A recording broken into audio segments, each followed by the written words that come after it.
ഭാഗവതത്തിലെ ഗോപികമാരുടെ പൊട്ടിക്കരച്ചില് 2-3 സന്ദർഭങ്ങൾ കാണാൻ പറ്റും. അവരൊരു ഭൗതിക മോഹങ്ങൾക്ക് വേണ്ടിയിട്ടും കരഞ്ഞിട്ടില്ല, ഭഗവാനോട് ആവശ്യപ്പെട്ടിട്ടുമില്ല. അവരുടെ കണ്ണ് നിറഞ്ഞതൊക്കെ ഒരു ഗുരുവായൂരപ്പനെ അവരുടെ ഹൃദയത്തിൽ നഷ്ടപ്പെട്ടപ്പോഴാണ്. ഭഗവാനെ അവർക്ക് കാണാതാവുന്ന സന്ദർഭങ്ങളിൽ മാത്രമാണ് അവർ പൊട്ടിക്കരഞ്ഞിട്ടുള്ളത്. എല്ലാ ഗോപികമാരും കണ്ണൻ്റെ കൂടെ രാസനൃത്തത്തിന് ഒരുങ്ങുമ്പോൾ അറിഞ്ഞോ അറിയാതെയോ കണ്ണൻ ഞങ്ങളുടെ സ്വന്തമാണ് എന്നും ഞങ്ങൾക്ക് ഇനി വേറെ ഒന്നും പേടിക്കാനില്ല എന്നൊക്കെ ഒരു തോന്നൽ വന്നോ സംശയം. കണ്ണനെ കാണാതായി. അവരെല്ലാവരും കൂടി കണ്ണനെ വിളിച്ച് കരഞ്ഞുകൊണ്ട് ഒരു അന്വേഷണമുണ്ട്.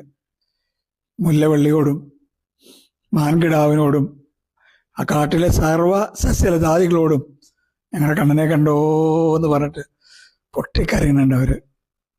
അവസാനം ഭഗവാൻ അവരുടെ മുമ്പിൽ പ്രത്യക്ഷപ്പെടുമ്പോൾ അവർക്കൊരു സന്തോഷമുണ്ട്. ആ സന്തോഷത്തെ വർണ്ണിക്കാൻ ശ്രീ ശുഖബ്രഹ്മർഷിക്കോ വ്യാസനോ ആർക്കും ആവില്ല. അത്രമേ സന്തോഷമായിരുന്നു അവർക്ക്. അവരുടെ പ്രാണൻ തിരിച്ചു കിട്ടിയ സന്തോഷമായിരുന്നു. നമുക്കും ഗുരുവായൂരപ്പനെ നമ്മുടെ ഹൃദയത്തിൽ നിന്ന് നിറയ്ക്കാറാവണം. കൃഷ്ണ ഗുരുവായൂരപ്പ.